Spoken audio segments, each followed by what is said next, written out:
Well, hey everybody, welcome to Sci-Finatics Live Episode 2 for 2026, where we talk about everything that's going on in the world of Star Trek.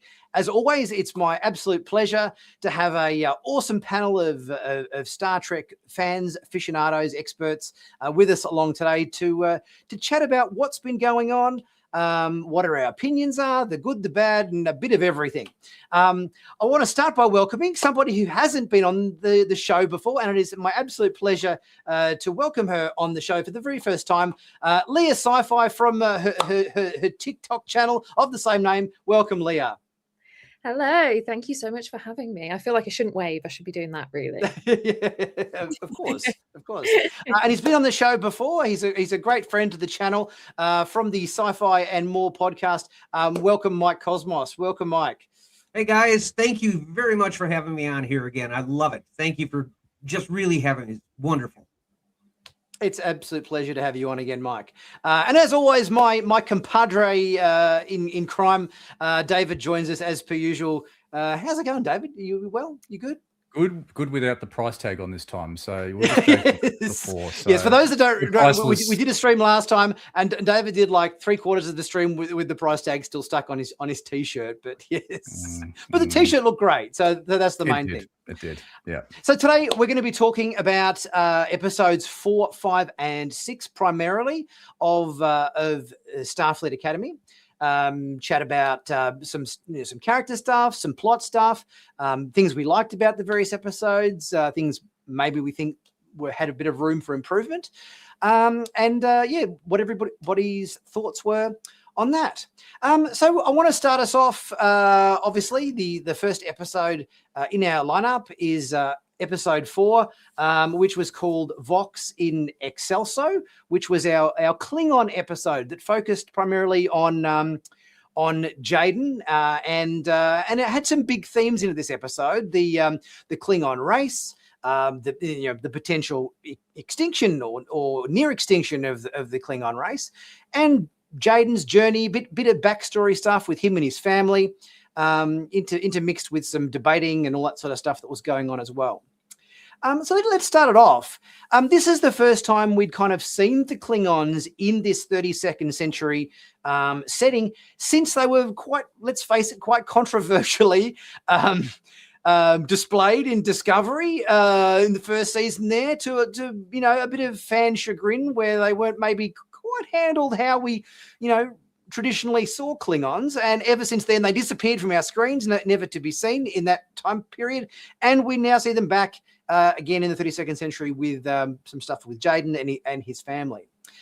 So maybe Leah, you want to start us off. How did you think the whole the Klingons were handled in this episode with Jaden and a bit of his backstory and talking about the Klingons and everything? How did you find that in this episode? I enjoyed this episode a lot. I think it's a 50-50 episode for me. As much as the things I loved about it, there were 50% of it that I wasn't keen on. I love getting some of Jaden's backstory, and I didn't hate a lot of that. I've heard a lot of people talking about, the bow and arrow and the family situation. I actually didn't hate that. It felt like the arrow should have been a bat'leth, but we're 900 years in the future, but that was one of the things that I think would have been nice to keep the same. I far prefer this design. So if you don't know, I'm a lecturer teaching hair, makeup and prosthetics for film and TV. So I do a lot of character design and prosthetic design. Wow. So the Klingon redesign is very up my street. Way prefer this design. It feels a lot more rooted in traditional Klingons, whilst also modernizing it for the modern audience. But I enjoyed getting that backstory. But I wasn't 100% on everything. I mean, it doesn't feel right to have a Klingon episode without a bat'leth. Mike, what are your thoughts? I'm going to be honest with you. I loved it. I thought it was fantastic. And I want to Leah's point, I did not connect the dots there, but I actually agree. It should have had a bat'leth in it. But I loved the idea that, they kind of gave a grander scheme of what's going on in the Klingon Empire, Kronos, and yes, it's Kronos, not Kronos. Mm. Yeah. We'll get to that one. We'll get to that, yes. But I loved it. I really did. And could feel that, okay, the Empire's gone. They're almost nomadic. The houses are almost nomadic in a way. And I'm no aficionado on like Native American tribes like the Algonquin or the Cree. I'm not, but it really kind of took on like a Native American, North American, Indian tribe, United States, Canada. Mm. The way they honored their family and the hunts, and I thought it was all very ceremonial. I just absolutely loved the episode. The bow, I hunt, so I will tell you the bow. The biggest problem I had with the bow, I loved the design, but when his father was handing it to him, you saw the bowstring kind of jump up and down. I'm like, "This one just tie a knot here," and it wasn't. Oh, it was a bit flippy floppy. It was flippy floppy. Yes, that's the technical term I'm looking for. Yes. But no, I absolutely loved it, and I liked also how we're geared, as viewers to see Klingons as the warrior race, and debating it really isn't something they do well. In fact, the only debate I think we've ever seen was when the ambassador demanded the extradition of Kirk.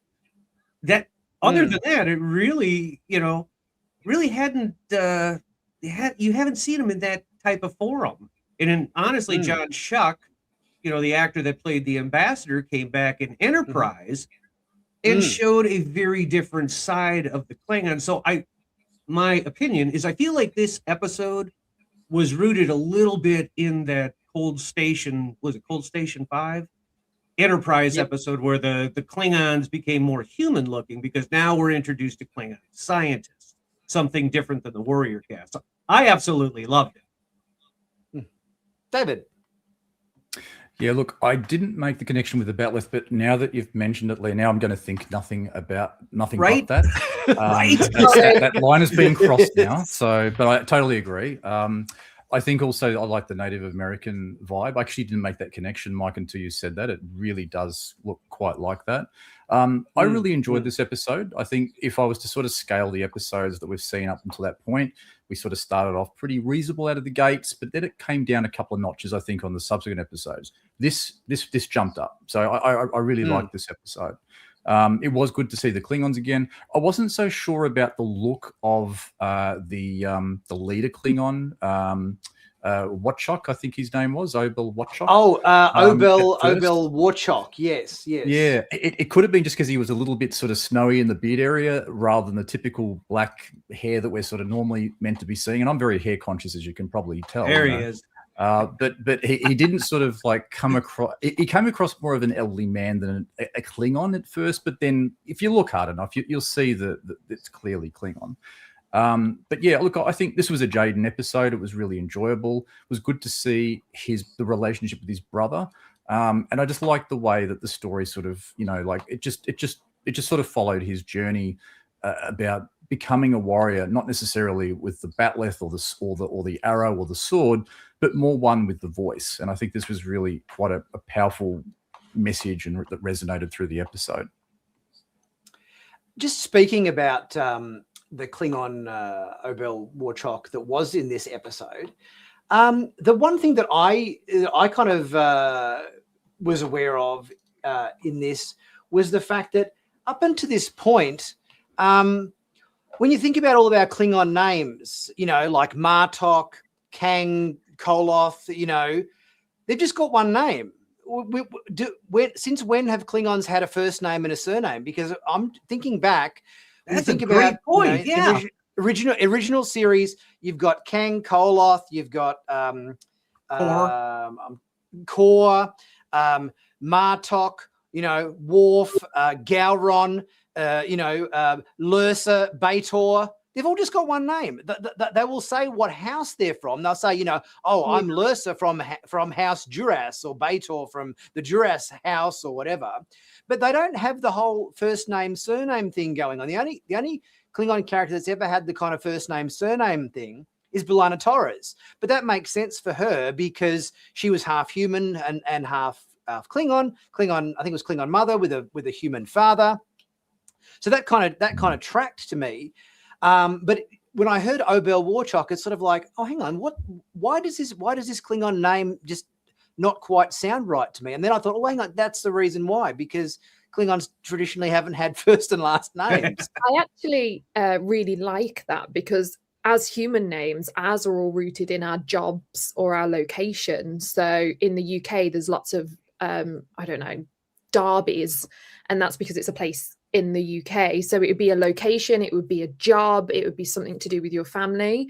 And I suppose in Klingon culture, that's your house. That's the equivalent. You are from the house of. And it would make sense that this far in the future, that merge has happened where it's just somehow embedded as a second name. So it feels like an evolution that would maybe take place in other species such as the Klingons. Mm-hmm. It's an interesting point, because you've got two names, like in terms of like when they were more populous, perhaps you probably would have needed two names to differentiate. But now that they're down to 8 houses and fewer people, they've actually now gone to 2 names. So you kind of, it's a bit redundant in a sense. They should have done it earlier, mate. Sorry, Leah, I think I cut you off, but yeah, just thought I'd make that point. Yeah, it's true. The other thing I noticed as well was the fact that none of the Klingons in this episode had your traditional sash. You know how normally they would have the sash thing that would kind of have some sort of emblem on it that sort of represented emblem their of the house house and so forth. Yeah. None of the, whether it was him or the father. Let me see if I've got a shot of we had that was a mother and the uncle or whoever. No, it there was. were 2 fathers. There were 2 fathers. It was a triad. Oh, house. 2 fathers. Okay, Yeah. well, I didn't kind of pick up on that. But yeah, has he got a sash there, or is that more of just a belt for his dagger or something? It's more like a holster. Yeah, it looks like a holster. Like a holster. Yeah. So that was another thing that kind of came to mind as well. But I think yes, in terms of how we're portraying the Klingons, certainly better than season 1 Discovery handled them. Now to bring up the elephant in the room, as Mike brought up earlier, there's just a few little mispronunciations of words in this, so like the Kronosh and the Kalish and I think Sam called, rather than the Khitomer Accords, she called them the Kaito More Accords, and it's like, yeah, that's driving me nuts. Yeah, look. The thing is I really enjoyed this episode. I thought it was good, but when you hear these words and these words pronounced like this, it really kind of throws you out of the moment of enjoying it. Where you go, "This is good. I'm enjoying this." What did they say then? So it kind of I have a couple of theories on that. Yeah, it kind of throws you for a second. Does that happen the same for you guys, or are you able to kind of just get into the story and let those sort of aspects of canon just wash over you? So, if I may, for me, when I watch it, I'm into the story. I love the story, but when I hear Kronosh, it hits the ear wrong and it takes you out of the moment. Now, a real world example, right? I'm from the United States. You guys are from Australia. Leah, you're from Great Britain. We all speak English. We all speak English a little differently. We have our own accents and inflections. But when I'm talking about canon and science fiction and what's in books, and when I was introduced to, Kalis in TOS, leave it alone. Don't change it. Because it does hit to me, it didn't take me out of the story. It just really kind of hit the ear wrong. Leah, what do you think?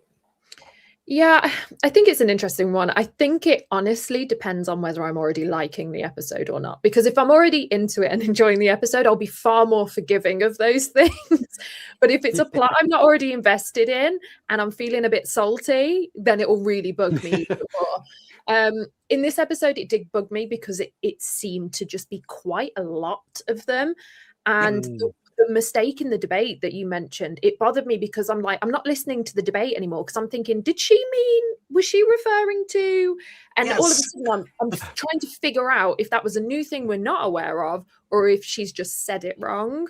So it bothered me in that sense. The Kronos thing and the flip-flopping with that doesn't bother me too much, because I feel like there's lots of words that we all say differently, but we all know what we mean. So I'm not too bothered about that, but it just felt like there was too many of them in that episode, that it maybe felt a little bit under-researched, and I don't know if they've got a consultant on set, but if they haven't, like, it would just be good to have someone kind of confirming those little details, because there was a lot in that episode. You know, that's such a great point. It really, I mean, I didn't mean to cut you off, David. Sorry. Go ahead. No, go, Mike. It's all good. Because I've got a counter position to this, so I'm kind of waiting. That's okay.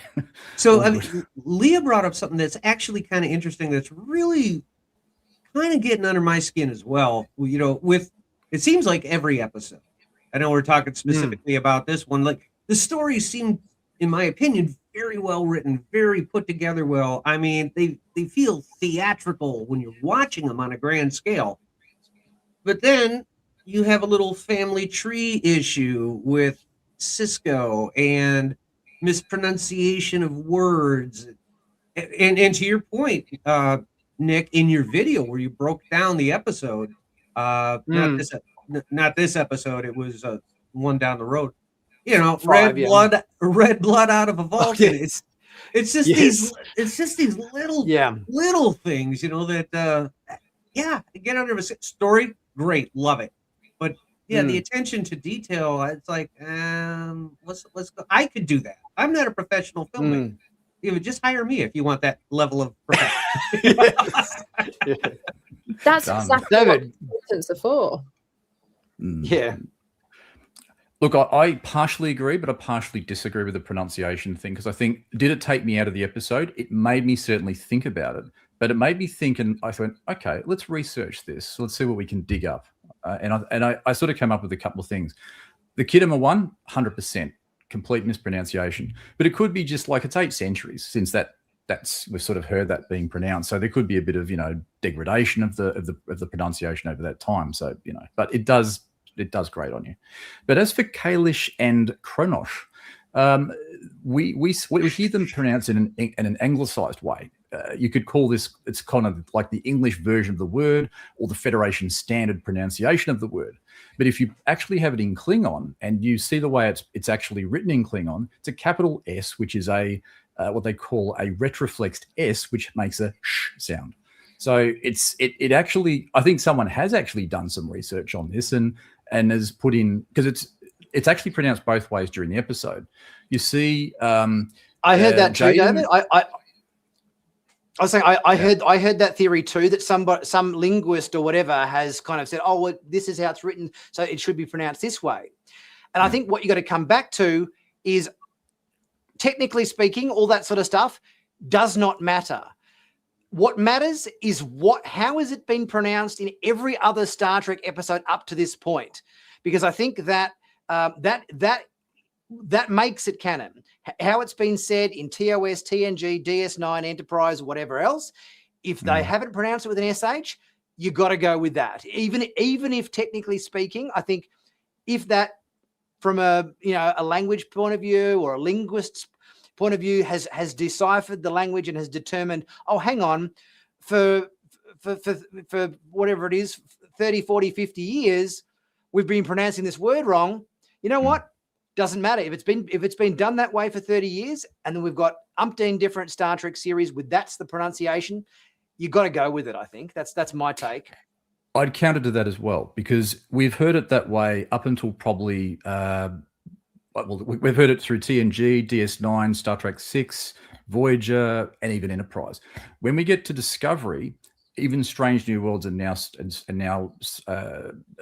Starfleet Academy, I should say, we are now hearing it a different way. So they are trying to introduce something. So it has actually been there, albeit spoken by Klingons that way. But for the majority, they speak it in that Federation standard way. So Kronos and Kalis. So I think it's probably just something that it was pronounced both ways in this particular episode.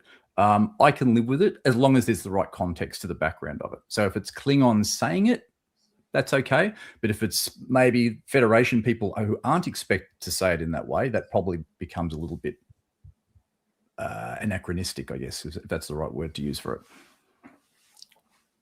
But we can agree to disagree on that. I think I could forgive it more the other way around. I could forgive it more if it was a human person mispronouncing it, because here's someone in the 32nd century who maybe hasn't grown up because of the burn. Everyone's separated.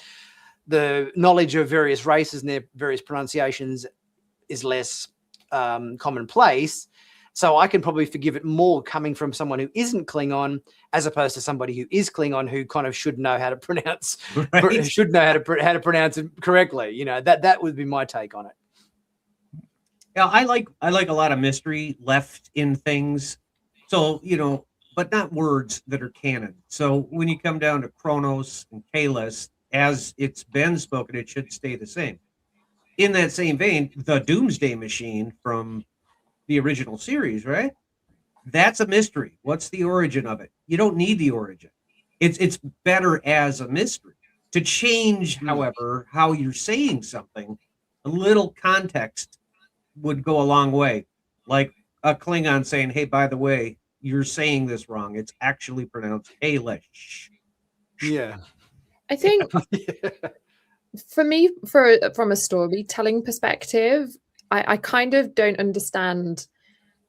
For me, it's just easier to get everyone to say the same word. Like if they'd all just said it the same as the way that it's always been said, we wouldn't be having this conversation right now. And none of us would have been taken out of the story and distracted thinking about that.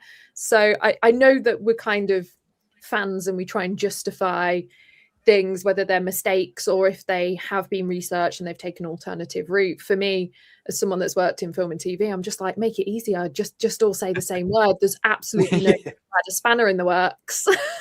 Actually, it's interesting you say that, Leah, because I was chatting to Mike Sussman a week or two ago, and we were talking about when he was working on Enterprise and so forth. And he said back in the Berman era of Star Trek, they had a Bible that had all of the races of Star Trek, had all of the the planet names, the history of every single race in it. So if there was ever any doubt in an episode where they had to refer to something, they'll go, okay, refer to the Berman Bible or whatever it was, which just had everything laid out. This is how this word is said. This is how that word is said. This is how this word is said. And it was adhered to religiously. It was very stringently upheld, and it would the consistency between all the various different Star Trek series was maintained by a very detailed book which contained all this information as to how everything was meant to be said.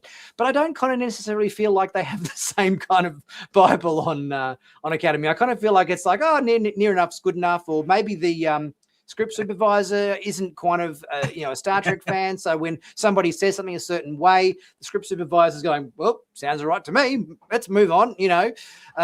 So yeah, I think when you're talking about a show like a Star Trek show, I think you got to have a script supervisor that has has knowledge and a bit of background information. And if they don't know Star Trek, have a Bible or something which has these kind of words in it to confirm how they're supposed to be pronounced. Let's not forget that this Old show Testament, is New Testament. Let's not forget that this show is about an academy, a school, and we're not saying words correctly or adhering to to canon. I mean, stick with the theme. It's an educational institution. Yes. Now, while we're on the topic of language and speech and everything, we obviously had a moment in this episode. It was quite at the beginning of the episode where our good doctor talks about the debating competition and so forth, and says, public speaking or whatever is not for the chicken shit.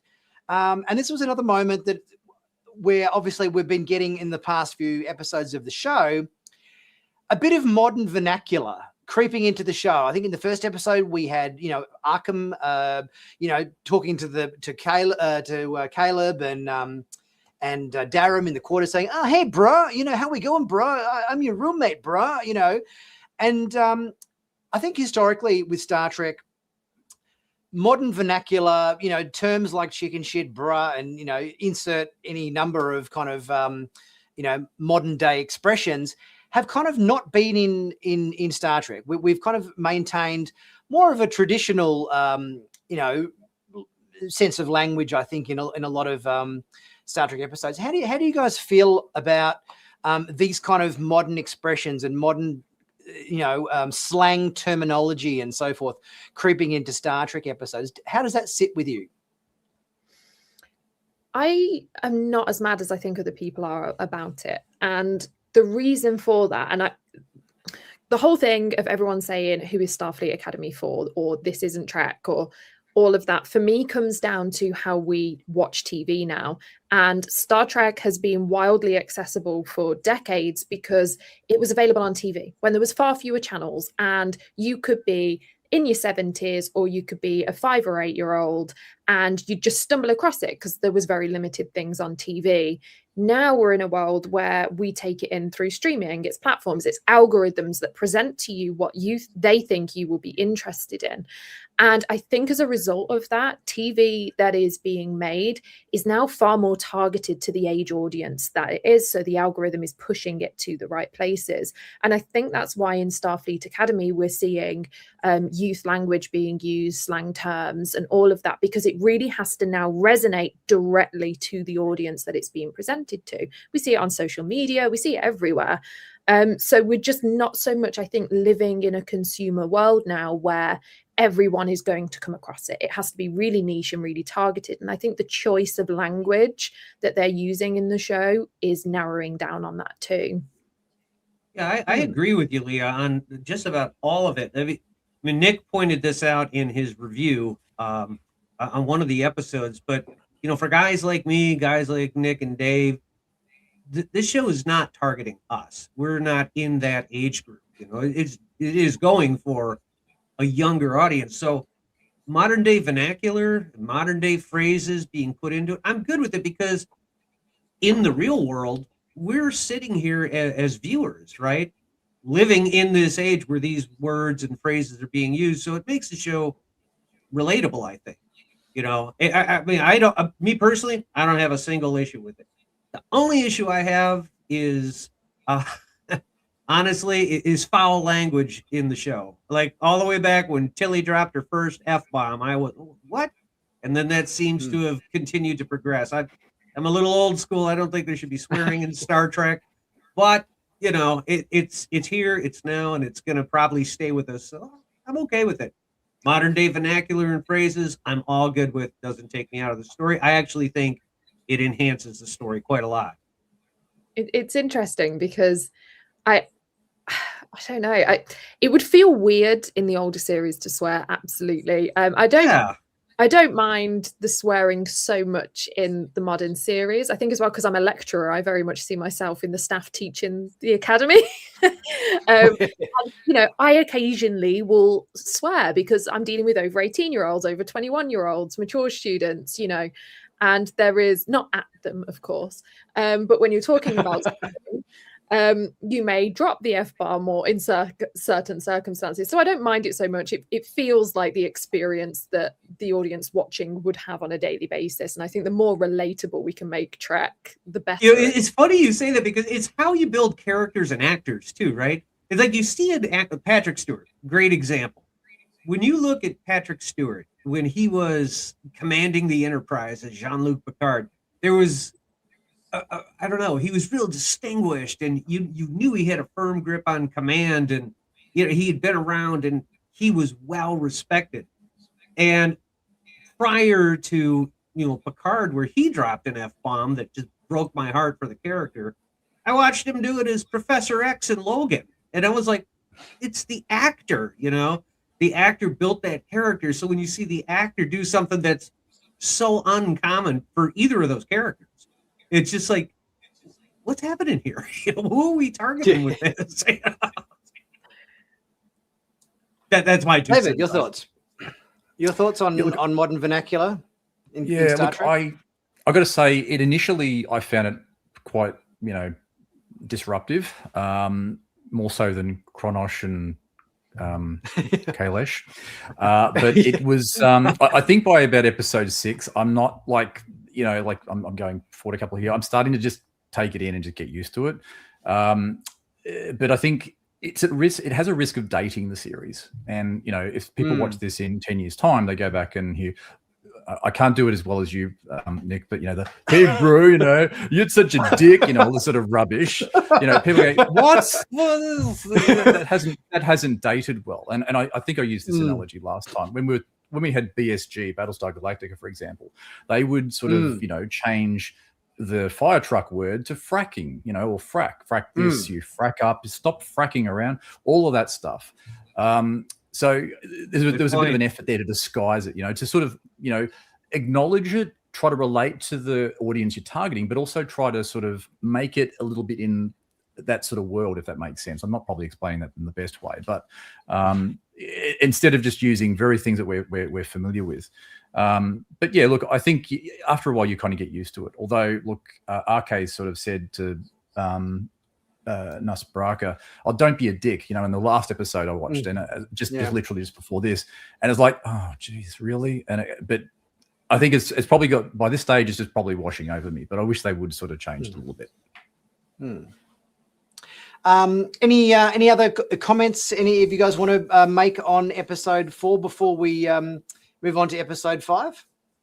One last thing I would say is I like what this episode did with Jaden, taking him from a very weak skill set and developing him by the end to the savior of the Klingon Empire. I thought that was it was a big arc to cover in 50 minutes, but they got there, and I loved it. I thought that was a great way to develop the character further. It was also good that, I think, Wojciech had an awareness of what was going on the whole way through. So, I was sort of wondering for a minute there, was he really on board with this sort of phony battle thing? But he was. I mean, he clearly was. It was kind of like a ceremonial thing almost, and he'd actually outlaid the solution to RK a bit earlier in the episode when they were having their drinky poos at night, and she had a hangover afterwards. And it was Jaden that sort of came up with the idea again, and then it really, I think that it might have been a little bit predictable. I think, Nick, you sort of saw it a mile away. You should sort of said in your review, but it was a good way of actually kind of giving them the honor of not having to accept the charity like the Federation do. And it was one of these. It was the first episode in this series that's really sort of, gone back to that track core basic of giving us something to sort of challenge our ideas on things and dilemmas and things. And, that the Federation isn't always right with what it thinks, and the way it acts. You've got to acknowledge that other cultures do things differently. And I think this was a really good episode to sort of bring that into the fore, because I think that had been probably lacking up until this point in Starfleet Academy. The only thing I got to say, I did really. Sorry, Leah. It's okay. The only thing I kind of wanted to add to that is I just wish the battle went on longer. I'd have almost loved a moment where the captain, there was a blast that would hit so hard where she was kind of like, oh, shoot, they need to chill out. We're damn it. Just rein it in a bit. I kind of almost wanted it to get a little bit scary of do we actually need to defend ourselves? I'd have loved that little moment where the Klingons are taking the honor. You're not just bestowing it; we're taking that honor too. Because when their shield's only getting hit by about 5% power or something, it was like, oh, hang on, our shield's only down to 95%. This is very easy. Yeah, that would have been nice. Although I got to say, I did really love the scenes between RK and Wojciech, just reminiscing about old times and these little stories that they'd kind of over the blood wine. They were, talking about these crazy nights they had, whenever it was, however many years ago. And just sort of, because Holly Hunter's about 5'1" or 2 or something. She's 5'2". She's 5'2". So she's a little tiny thing, and this enormous Klingon bloke. It was kind of like you could just kind of imagine them being this sort of very naughty kind of couple, whatever it was, whether it was did they say whether it's 100 years ago or 50 years ago? I can't remember whether they put a time frame on their past relationship, but it seemed like it was very much back in the day. He's a century old, I think, but David Yeah. Keely's 6'3", and they look like more than a foot's difference between them. I think he was in one of some of those Klingon clodhopper boots or something, and she's probably walking around bare feet as she normally does. So that probably accentuated the height difference as well. But they look gorgeous as a couple together. I really liked that. It was a great dynamic, and I thought that was it was really good. It'd be interesting to see that revisited perhaps in a future episode too. Yeah. Okay, let's move on to episode 5, series Acclamation Mill. This was obviously our episode. That was a very anticipated episode. This one, obviously, most of us kind of knew from the promos and trailers and all that sort of stuff that we were going to be getting a little bit of stuff to do with the mystery of what happened to Benjamin Sisko. And David, obviously, you did a very, very detailed and well-researched video on the topic as a bit of a lead-up to this episode.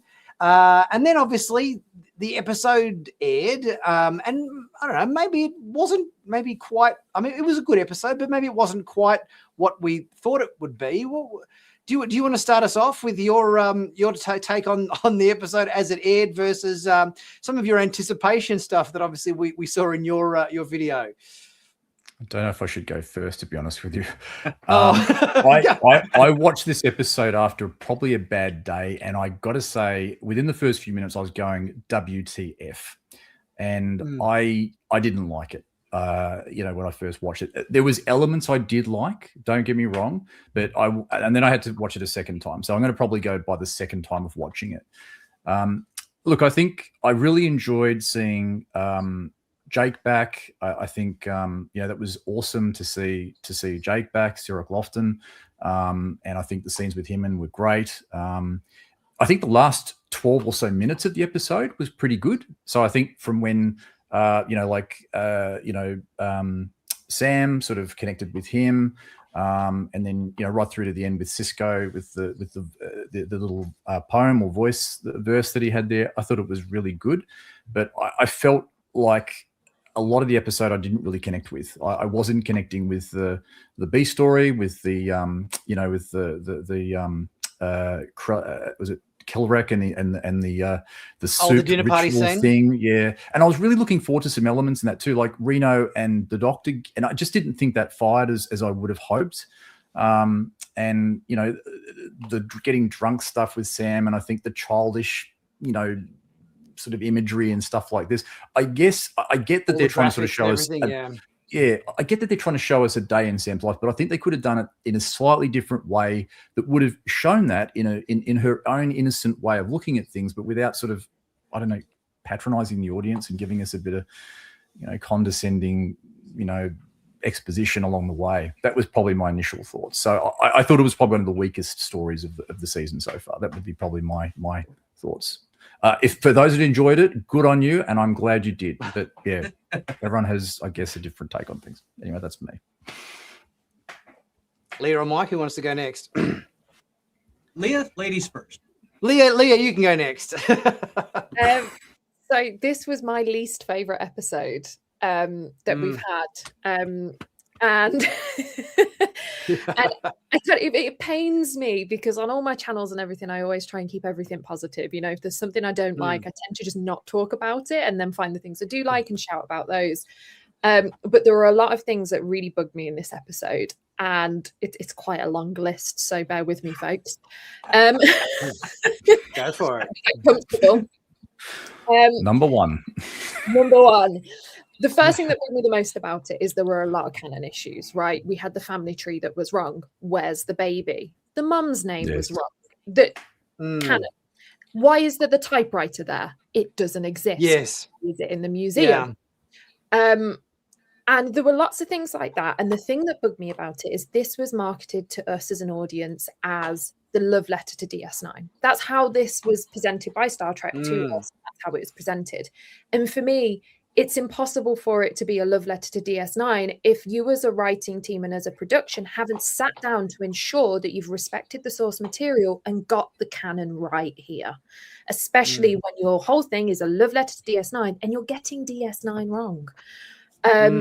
So that I really- expected better from Tawny Newsome, to be honest. I expected a lot from her, hearing how big a DS9 fan she was, and to have all of these mistakes when she professes to be such a massive DS9 fan really took me by surprise.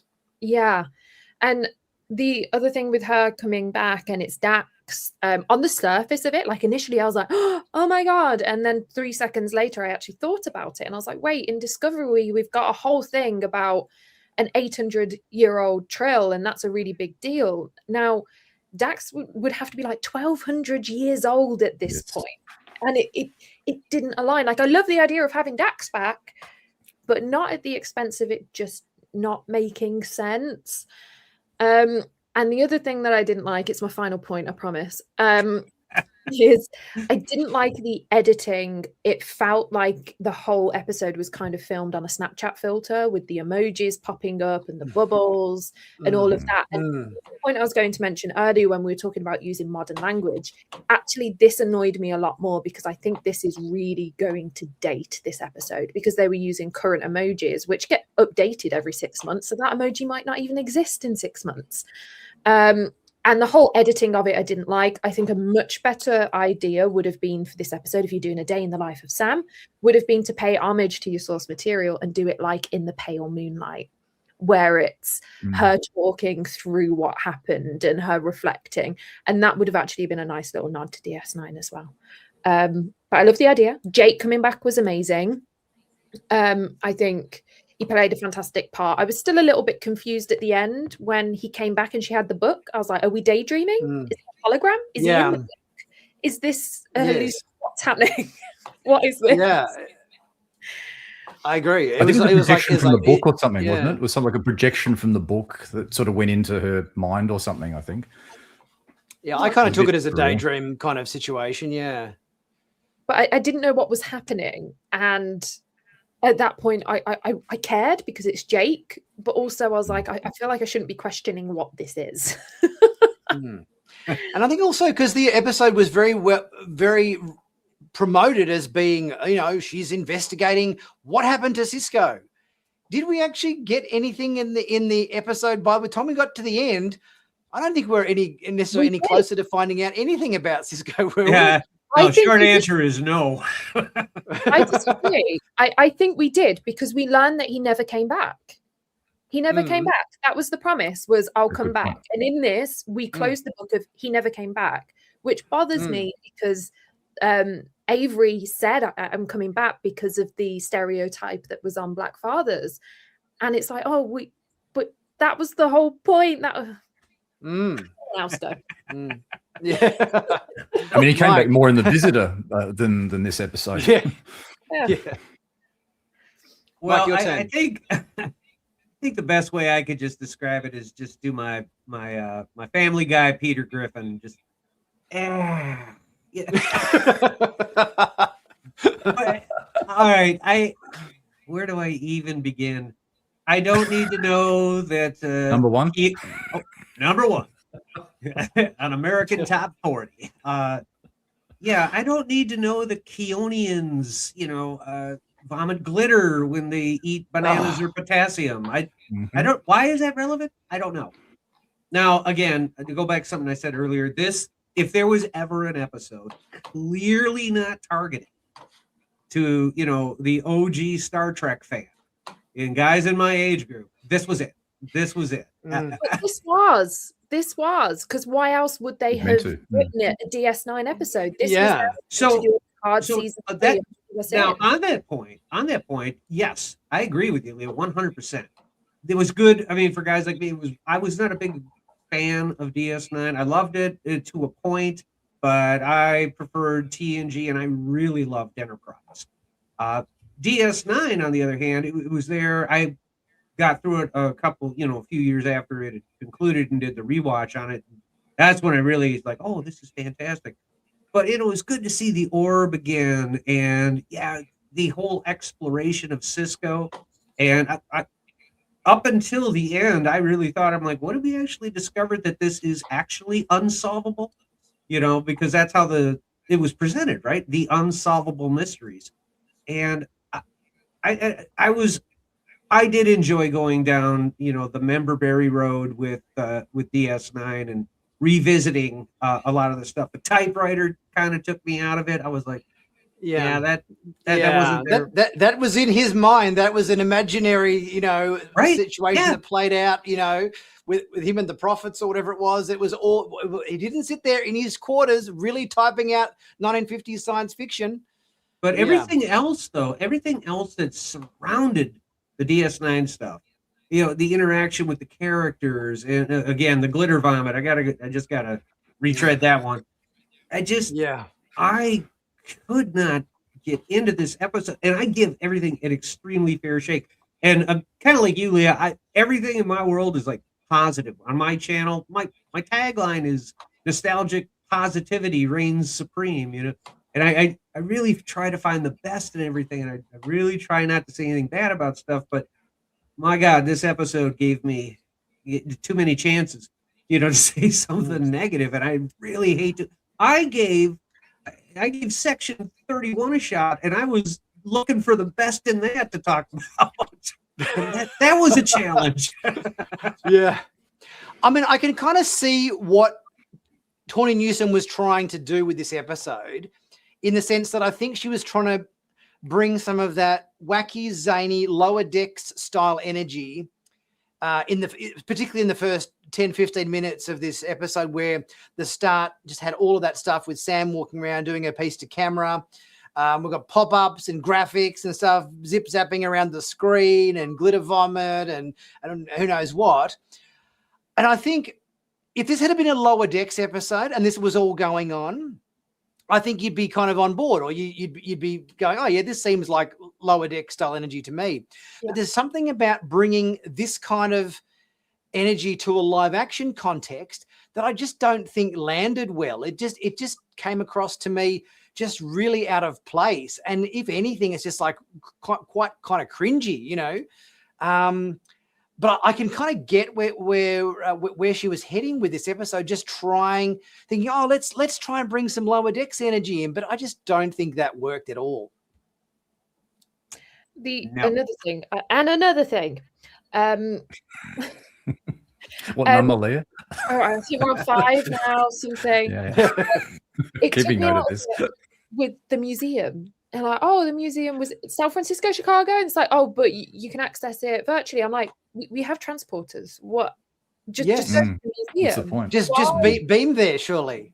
Yeah. It's because they didn't want to spend money on building a whole new set. Because you think about it, if they can go, oh, we'll just virtually appear it in the classroom. They don't have to build a new set. It's a total budget saving exercise. But why even mention that there's a physical museum? In that case, they could have just said you can access the virtual museum through there. You haven't got to mention it's a physical place. What bugged me even more than that was the fact that we've got an entire museum dedicated to Benjamin Sisko with not one bloody photo of Benjamin Sisko anywhere to be seen. Did you ever see a photo of Benjamin Sisko in an entire museum dedicated to the guy? It's like, and to make matters worse, like when they had kind of pop-ups and everything on the screen, if I can find a photo like this one, you've got photos of Jake. You got photos of Jake in the museum because, of course, the actor was in the episode, so he obviously, approved his, the rights for his image to appear in the show. But it felt absolutely bizarre to me that you've got a museum dedicated to Benjamin Sisko and not one photo of him in the entire place. That is a great point. I didn't even connect the dots on that one. You're right. Yeah. One more thing I don't like about it now. Thanks, Nick. But what was the deal with it? Was the deal with it like, they just weren't, but they're just being penny pinchers? They just didn't want to pay Avery? Or was it more a respect for Avery not wanting to appear in it? There's one of two scenarios. Either they wanted to use images of him in the episode, but the cost that Avery requested for them to pay him royalties for them to use his likeness in the episode, the amount that he he wanted was way too high, and they basically refused to pay it. Or alternatively, they wanted to use his episode. They wanted to use his image in the episode, but he basically just refused. He said, "No, you're not using my image in the episode at all," which kind of strikes me as I kind of feel like it's probably more likely to be the former. That they just asked an amount of money and they just didn't want to pay it. I mean, they did write a line of dialogue into the episode where RK was in her quarters talking to Sam about the whole museum and everything in her quarters, and I think she said the Bajorans don't show photos of Sisko anymore because they see him as an ascended god. Oh, okay. That's fine if you're on Bajor, but if you're in a museum in New Orleans, virtually appearing on the Academy, this isn't. We're not on Bajor. We're not looking through religious textbooks on Bajor. Sure. So they kind of tried to explain it away with that line of dialogue to kind of explain why we're not seeing all these images of Sisko. But to me, it's like it seemed to be very much an exercise in damage control because they didn't have him appear in the episode in any way, shape, or form. Yeah, I think that leads into the recording at the end too. It wasn't a new recording; it was an archived recording that they had of Avery Brooks. So, I mean, to your point, I think it might be point number one that you made: licensing agreements, likeness agreements, things of that nature. Because why not do a new recording for a new show specifically tailored towards your character, unless there's a likeness issue or there's too much money that he wanted, or there's something along those lines. So I agree with you. Maybe he had to appear. Sorry, you go, Leah. Thank you. I don't mind so much them not showing the pictures. Initially, when you said it, I was like, oh yeah, you're right. But then actually, with that line, which I hadn't clocked, to be honest, I don't mind it because I think Starfleet's the kind of organization that would go above and beyond to respect religious beliefs of other civilizations and other cultures. So I think they would see it as like a paying respect as to not do that. And it's not like it affects the story in any way. You can learn about someone, the face that they have is essentially irrelevant because people aren't their faces. So I'm actually not that mad at it. I didn't clock the line though until you actually said it, Nick. I didn't know that they used that as a justification. And what did you guys think of the poetry at the end with the Avery Brooks poetry? Obviously, it's not like that was written for this specific episode. That was already poetry that, correct me if I'm wrong, that Avery Brooks had written and voiced, and he gave permission for them to use it or whatever. But that wasn't my interpretation. Was it's not like he wrote that specifically for this episode. No. It was just something that he'd done that they go, oh, can we have some of your poetry? And we'll include a line of it in the episode. What did you guys think of that? I think Cyril Lofton pointed it out, actually. He sort of identified that piece of poetry and thought, oh, this would be a good mix for this or a good fit for this. I think that's how it came to be. And then Avery sort of saw that and thought, yep, okay, no worries. I think that's how that came about. But it was good to hear it, at least. It was good to hear, it did put a lump in my throat, like even just to hear that. It was like, even after not enjoying the episode, like, to sort of hear that, it was like, yeah, it helped to make it a bit special. I thought it fit. That, of everything in that episode, I thought the poetry at the end fit. For whatever reason, it just, I don't know. I thought it really capped it off nicely. I said, oh, okay, maybe this is salvageable, but it really went well. And I thought, I don't know how exactly this is flowing with the episode, but for me, it flowed. It felt right. This has touched on another issue I have with the episode. I'm doing it again. Go for it, Leah. Don't hold back, Leah. Just go for it. Go for it. Yeah. So at the end, when Sam is talking with Jake, and they're basically talking about the whole point of the episode is finding out that you do things your way, and that's what Sisko did. I feel like they completely misunderstood the moral of the story of DS9. Like, Sisko didn't have his fate and then do it his way. he fought his fate like so many times. Like for me, watching DS9, the moral of the story is we've all got responsibilities and commitments, and you might not like it and it might not be your path, but it's tough. Like sometimes it's inevitable and there's things far bigger than you and you have to make sacrifices for them, even if it isn't within your plan.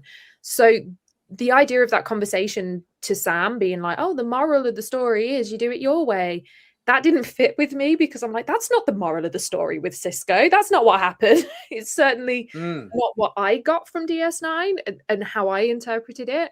Like, fine, he did it his way, but it wasn't him planning to do it his way. It's just he was fighting it the whole way and eventually surrendered to, this is what I've got to do and this is my destiny.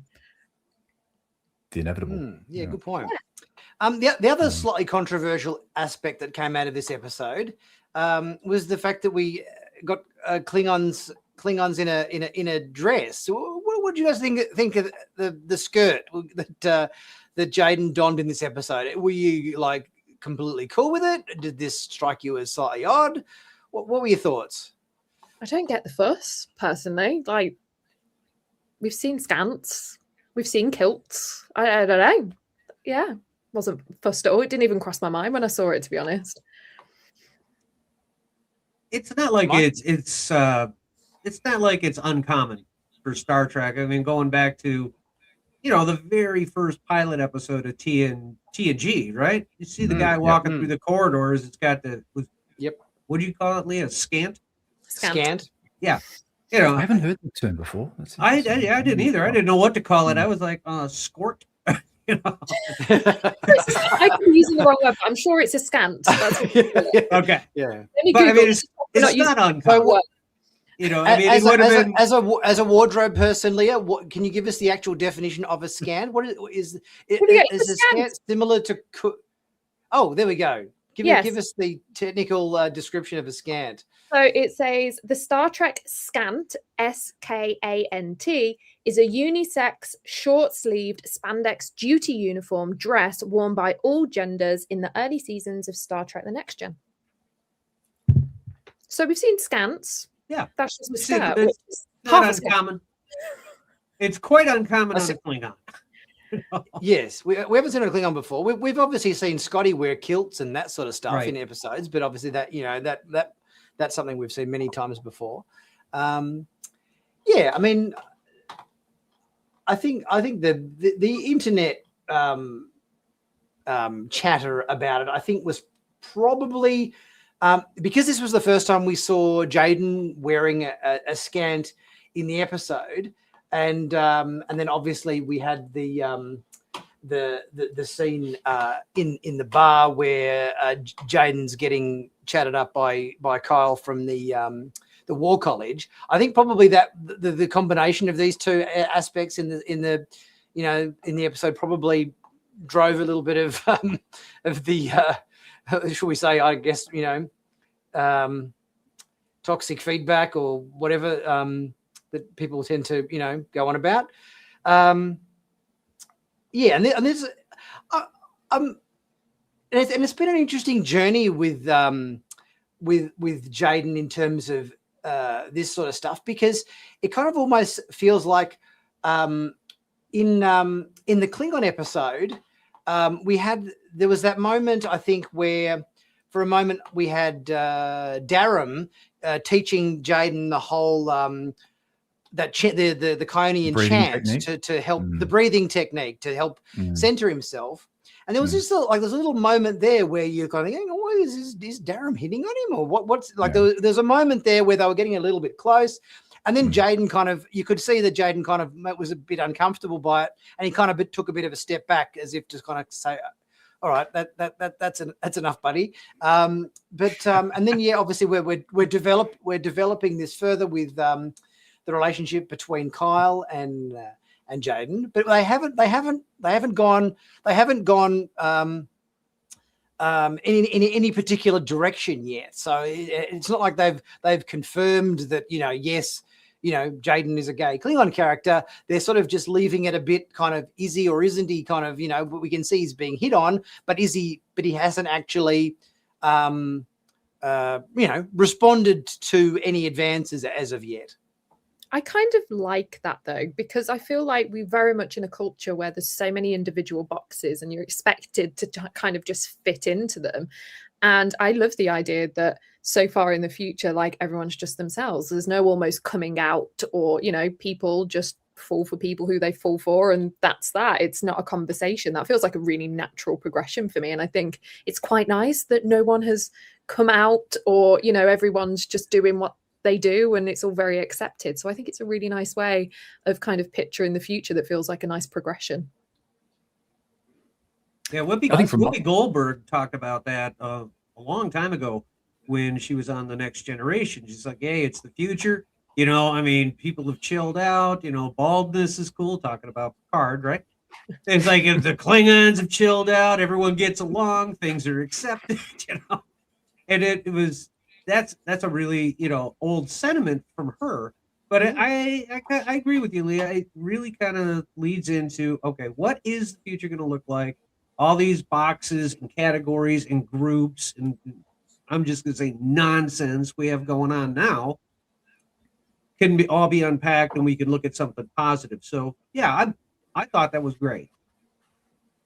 Maybe one point with Jaden is, and I think, Nick, you'd sort of pointed this out too previously, is ticking a lot of boxes in one category, if I can put it that way. So like having him as, say, the non-aggressive Klingon or the non-warrior Klingon. He's a healer, more, the sensitive. Yeah, the new age sensitive Klingon. Yep, the snack, is that what you'd call it? The snack, sensitive new age Klingon. Anyway, and then then we're sort of going into territory about him, you know, potentially being gay. And look, I don't have any issues with that. I think that's fine. You know, whichever way he swings, whether he's gay, whatever it is. But the scant, I'm going to go with the word, Leah, that you said. I'm going to try to go with that. Look, if it was more of a traditional uniform, like, then I would have probably been okay with it. But it kind of just looked like, let's just throw a dress on him just to sort of make it a bit different. And I felt that was a bit.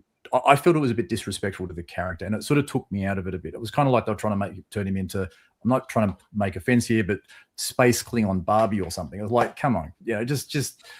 So I don't know. Maybe that's an unpopular opinion. I'll accept that, but it's and in 800 years, people are probably doing whatever. I mean, if we go back 800 years ago, women couldn't wear pants, and that was ridiculous. I mean, look at how ridiculous that sounds now when we go back to that. They actually would even execute women for wearing pants, as stupid as that sounds, because they think they thought they were witches or something, or evil or something, or in bed with the devil. I mean, I was just sort of listening to Joan of Arc and stuff like that recently. So as nonsense as that sounds then, if you project that forward, wearing skants and skirts is probably par for course. But I guess to person of what I see now in this day and age, it seemed a little bit too much with the character, that's all. And it took me out of it a bit. And I sort of thought, you know, but anyway, look, I love Jaden as a character. Don't get me wrong; he's one of my favorite characters on the show. I just want to say that. So, yeah, mine too. Do you mind if I build on something you just said, David? Go for it. Number 7.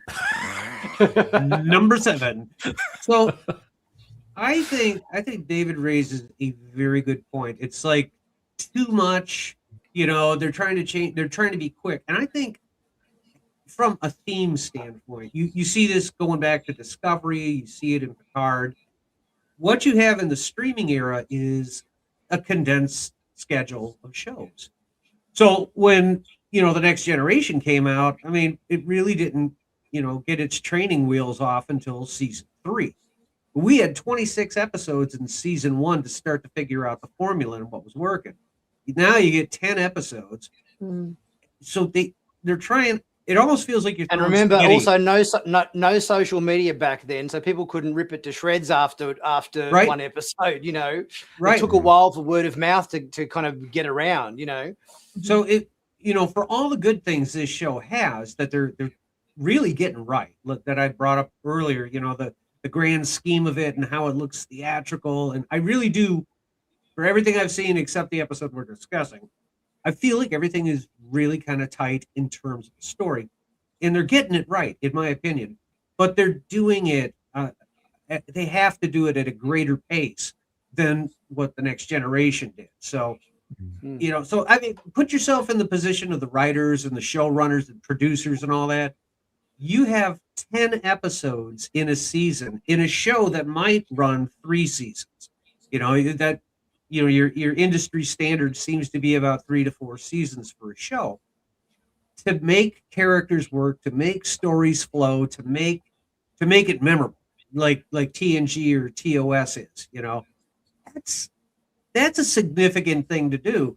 So when you put in, you know, Jaden in a scant, thank you, Leah. It's almost like they're like with a lot of other things with the show, they're taking spaghetti, throwing it against the wall, see what sticks, see what the algorithm, you know, says is working and will target. That's a tough nut to crack. So I honestly, overall, I think they're doing a great job. Yeah, this show was kind of a big miss for me, but it doesn't mean the show itself isn't working. But it's just, it's a narrower window to work with, is what I'm saying. The other thing I thought this episode was going to give us, because the episode title was Series Acclamation Mill, focused on Sam, I thought there might have been, because I guess with the Doctor, you know, EMH, emergency medical hologram, his letters actually mean something. So I've always sort of thought, well, what does Series Acclamation Mill actually mean? Like, you know, it kind of seems like just a complete random nonsensical string of words. Like you might as well have called a sequence adjustment factory or arrangement modification plant or something. They're just throwing these words to just give us three words that spell Sam. You know, it's like, what do they actually mean though? Does anybody else think that, or is it just me thinking well, that? What does it mean? Acclimation means to acclimatize to something. Mill, is that short for military, or I don't know? I haven't been the same thing. I gotta be honest, I didn't even think about it until you brought it up. Now it's going to be on my mind all day. I just thought, oh yeah, well, I thought there might be some sort of explanation as to her name, because they've mentioned it, but I thought, oh, this is a Sam focused episode. Maybe we'll learn a bit more about where her name came from or something. But obviously, you know, when she was you know, talking to the overlords of what is it, Cask, Cask. Planet Cask, or whatever, the makers, I think they're called. Yeah, like obviously, I'm sure you remember, Mike. Maybe Leah's probably a bit more on the fence in terms of the old Mork and Mindy, when you know, Mork used to at the end of every episode, you know, talk to the leaders of Planet Orc or whatever, and have a big monologue about what he'd been up to that week or whatever. So this kind of with her kind of like looking up at the sky and talking to the leaders of Planet Cask. To me, that was like right out of Mork and Mindy. Is that's probably a little bit before your time, Leah? It's a little bit before my time, but you have just reminded me of another problem I have with the episode. They could just turn her off. They're like, no, if you don't do it within a week, they could. And she's like, no, I'm going to do it on my own. They could just click the off switch. I don't understand where the bravery is coming from. Yes, and we'll get more into that in episode 6, which was any final things to say? We pretty much covered episode 5. I think. I'm trying to think. It's any other. Yeah, I got one last thing for you, Nick. Go for it, Mike. Number 8. Okay, so I'm going to build back on your point about the museum. You mentioned that. Mm-hmm. Wasn't it odd there was no photos? Wasn't it odd that there was no gift shop? I didn't see my Benjamin Sisko DS Niners bobblehead. You know, I wear jerseys on my channel. I would love to have one sitting there doing this thing while I'm talking. No, they can't give us that. And that's it. That's the last thing I got on that. Yes, episode 6, Come Let's Away. I thoroughly enjoyed this episode. I think after the silliness that was in episode 5 with all the you know, the lower deck sort of style energy, the fact that and also not only the lower deck style energy in episode 5, but also I kind of felt like because we had all that again, the rivalry stuff going on in the nightclub and the bar between the War College and the Federation. It's sort of like, I kind of felt like we covered that so extensively in episodes 2 and 3, and the fact that at the end of episode 3, RK made the pact with Kelrek and said, okay, all right, truce now. Everybody's had their fun, no more, of this silly rivalry nonsense. And then we've got obviously the cadets, punching the crap out of each other in the bar or whatever the, episode later. I kind of felt like this episode 6 was a really nice return to, that type of Star Trek storytelling where we're out in space, big themes, big bad enemy threat, it's life and death stakes. Because I think the aspects of the first episode, which kind of had that in it with Paul Giamatti, I think were really good. I think that episode 1 was a very, very strong pilot. I really enjoyed it. And I think episode 6, for the most part, I think was really good. And I think those scenes between Holly Hunter and Paul Giamatti, great. Whenever those two come together, sparks fly, which was awesome. We'll get into a little bit later a couple of little bits and pieces, that little inconsistencies again, like we've sort of been having and talking about earlier. But for the most part, I enjoyed episode 6. Leah, your thoughts on Ep 6? Finally, I can be positive. This is great. This is my favorite episode we've actually had of Starfleet Academy so far, and I think it's perfectly timed for Valentine's Day. Especially with how the episode started and that relationship building. I thought it was really nicely placed, like data release wise. My favorite kind of Trek is slightly a scary Trek. So give me zombie Vulcans in Enterprise, give me zombie Klingons in Strange New Worlds. And as soon as they stepped foot on that ship, I was like, where are the zombies? There's zombies. This is a Star Trek episode, if ever I saw one. And granted, they weren't zombies, but they were presented as zombies. They even made the Last of Us clicker noises. And it was very much so shot like a zombie episode. But I really, really enjoyed it. Few questions here and there, but I think it was the best episode, and it felt like such a relief. I was like, oh my God, it started. Like, this felt like, okay, Starfleet Academy's found its feet. This is fantastic. I genuinely cared when the Vulcan was killed. Although we should have known it. The second we got background and he said he liked comics, I should have really realized at that point he was on the episode. Yes. Click. But it was my favorite one. I think we learned a lot more about character. Go on. We'll get back to this later on, but anyway. Right.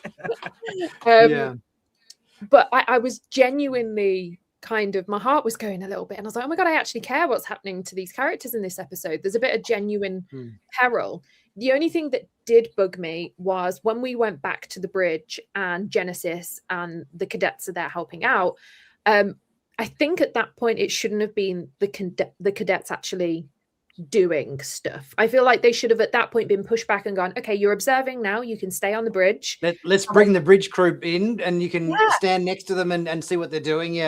Absolutely. And I think it would have been good to have Genesis help and maybe come up with an idea from a different angle, but the show has a habit of making the bridge crew look incompetent. They come up with ideas that the adults haven't come up with, and you are at the academy because you're learning. You're not going to be as good as the bridge crew. So I'd have liked Genesis to come up with ideas that maybe made the bridge crew look at it slightly differently, but then they implement it.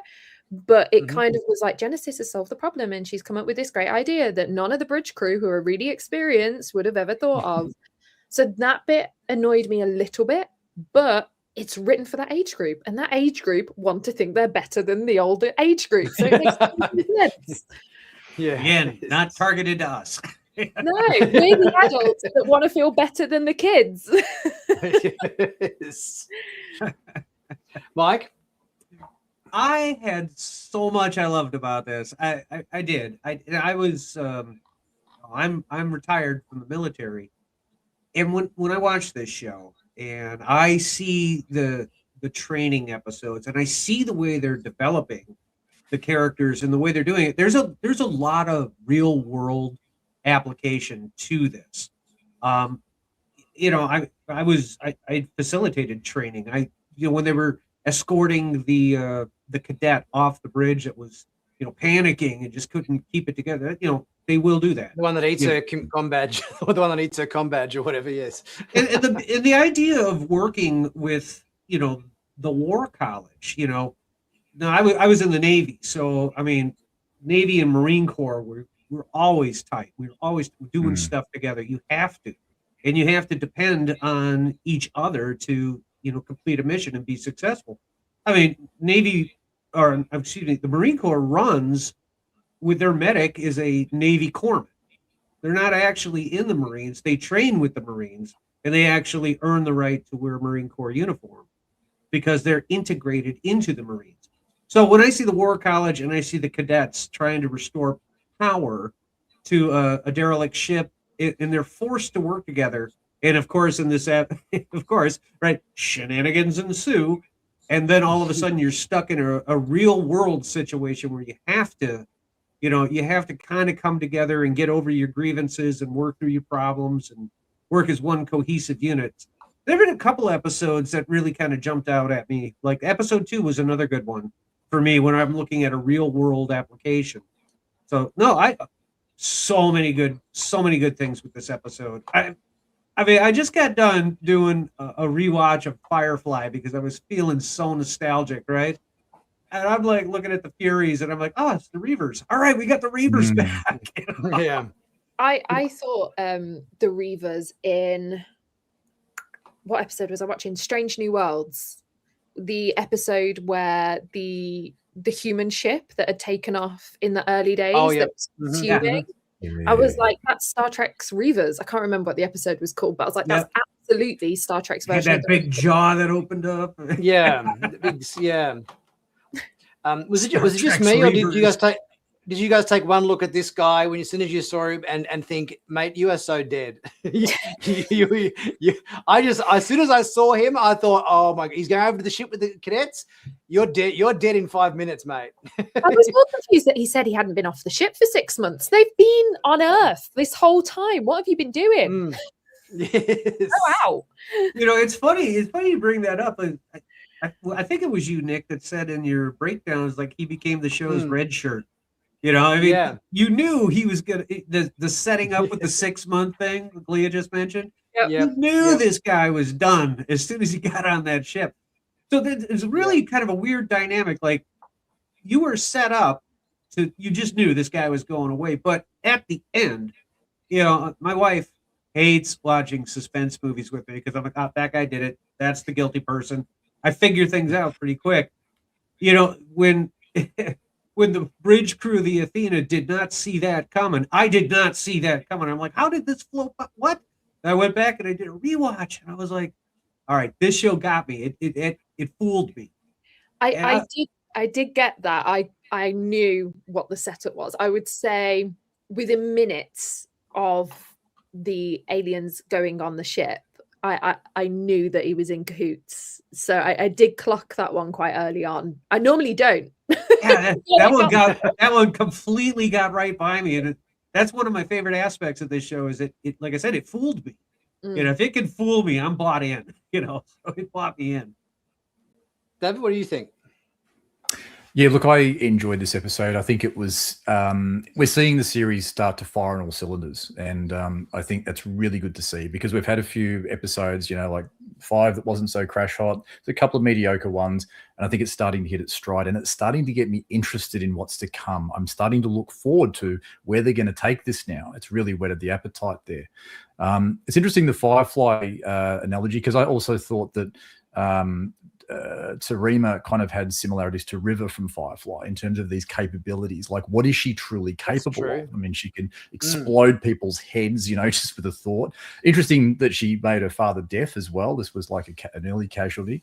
And I'm glad, although it was a tragic milestone, that they did kill off a cadet, because I think this needed to happen to really tell people shit's getting real. And I think getting the teams to also, what was it, blue and red team work together, not blue and red team, sorry, getting the War College and the cadets from Academy to work together is going to start to diffuse this stupid puerile, antics and get them working as a team where we can sort of see them grow together. And I think it's really heading in the right direction.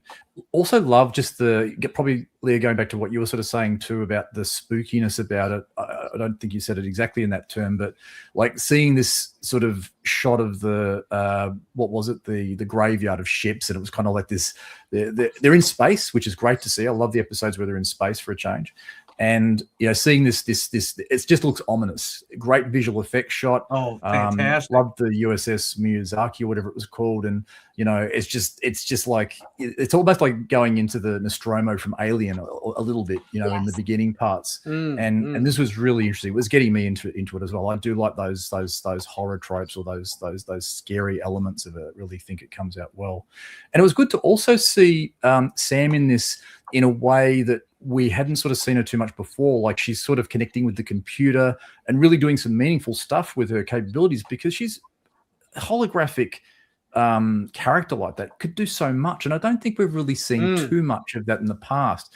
We saw her put the lights on, in the premiere when things blacked out. Yeah. But I think there's been a lot of missed opportunities. So to see her connect with the computer and really help drive the story forward, they're actually using really abilities in story. Yeah, and that's much better than I think what we've seen so far there with that character. It's good to see. Yeah, I mean, certainly when you compare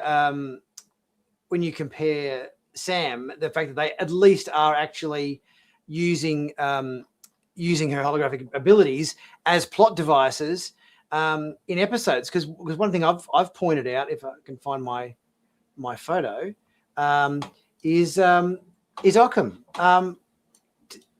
Can anybody name one time in this whole show so far that Occam has done anything using his Betazoid abilities where he has sensed emotion or sensed something from somebody, or done anything that's, I'm sensing that you did this, or I'm sensing this or that, or no, he hasn't done anything, has he? I think he's actually I think he's actually an adopted human, because I haven't seen anything either. Just fulfills the annoying little brother role with nothing else seems to have been built around him at all. It's such a weird dynamic too, because she's got all this power, right? And he hasn't displayed anything. He's got nothing. She's got it all. He's got nothing. Yes.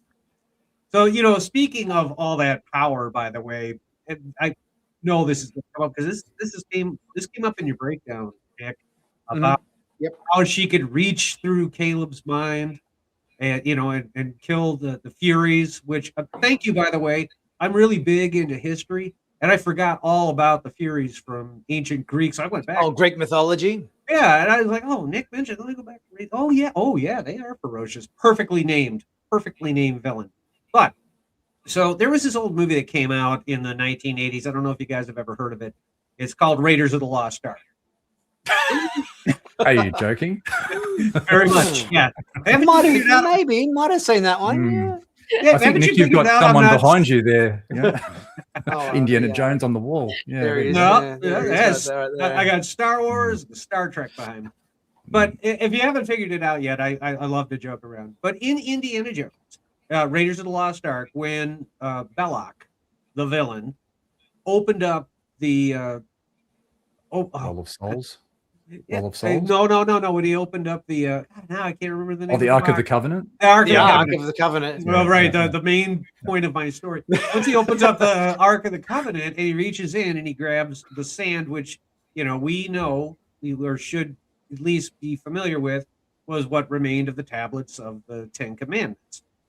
But then, this sci-fi blue swirling ghost ethereal energy comes out and goes into Belloc, and Belloc shoots all these lasers out and all this sci-fi stuff, wipes out all the Nazis, doesn't kill Harrison Ford or his girl, right? So kind of when I watched this episode and I saw her project through Caleb's mind, this is the first thing I thought of. I'm like, this is like Raiders of the Lost Ark. And Caleb being Belloc, channeling her energy through him so it doesn't actually kill him, unlike Belloc, who wound up passing away. But that's kind of what I thought. I'm like, this has got kind of like a Raiders of the Lost Ark feel. That's how I explain it, because it seems like do you everyone's know what like hung do you up know on that. what I would have found more plausible would be if Occam was there on the bridge as part of the away team, and Tarima channeled it through him, because he is in fact at least Betazoid, and obviously, you know, he can use Betazoid abilities as well. So to channel it through her brother, I thought maybe that could have been explained a little bit better. But I kind of struggled to think, well, okay, she's blown out the auditory cortex or whatever, and heads are exploding from all the Furies. But you've got Jaden, and you've got Kyle, and you've got Jaden,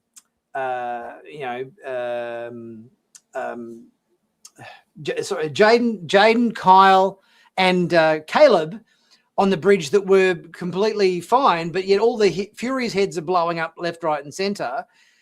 But they were all completely okay. So, and they had the sound waves coming through, but they didn't really make it clear as to where the sound waves were coming from, because obviously Tarima is lying unconscious on a medbay bed on the Athena. So there's a few little inconsistencies there for me that kind of just made me think, how is this happening?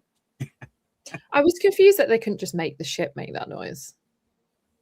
And I was also confused that I keep forgetting the guy's name, but the villain, I'm confused that he actually told the truth of how to kill them. Like, the whole thing was a scheme. They were in cahoots. You would think that he'd made up something, not actually told them how to kill them. How to do it.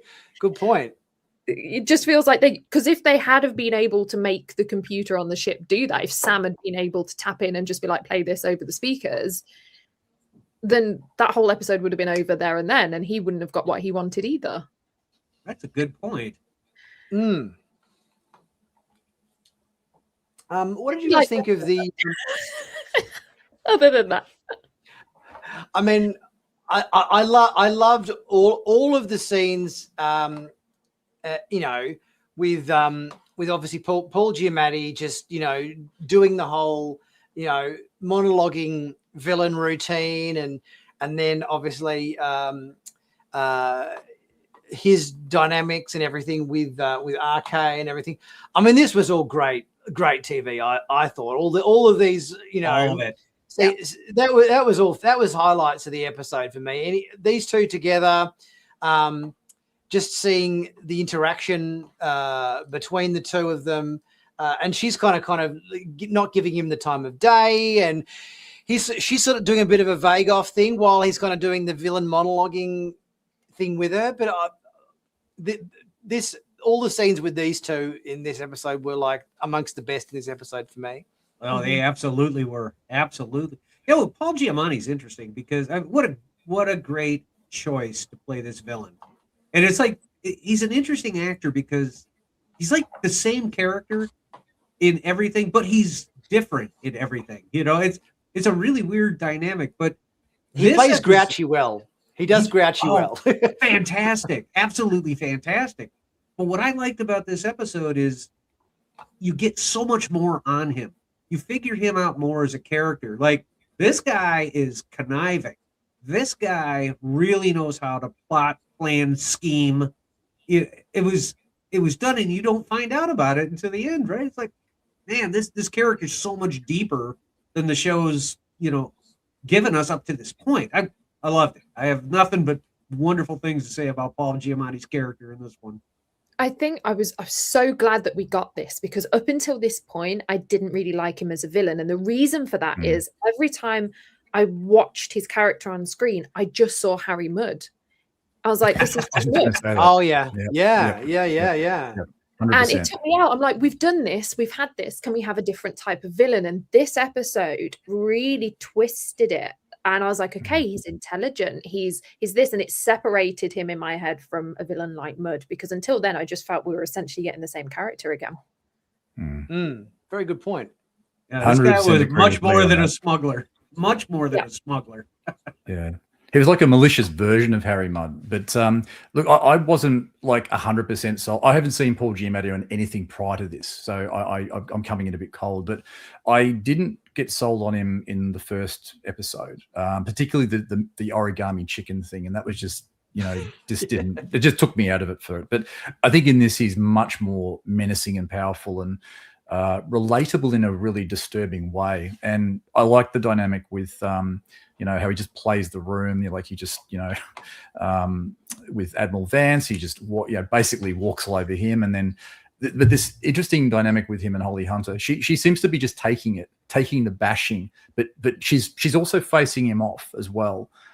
He's really probing her with some very hurtful things, like about her son dying and getting intel on that, about Caleb being on the ship and being at risk and things, and he's getting right up in her face, and she's just not like she's holding her own. She's holding her own with this, but she's also sensing something's not quite right, and it's almost like it was very well done the way this sort of played out, where you got tricked, but she probably nearly sort of sussed out what was going to happen.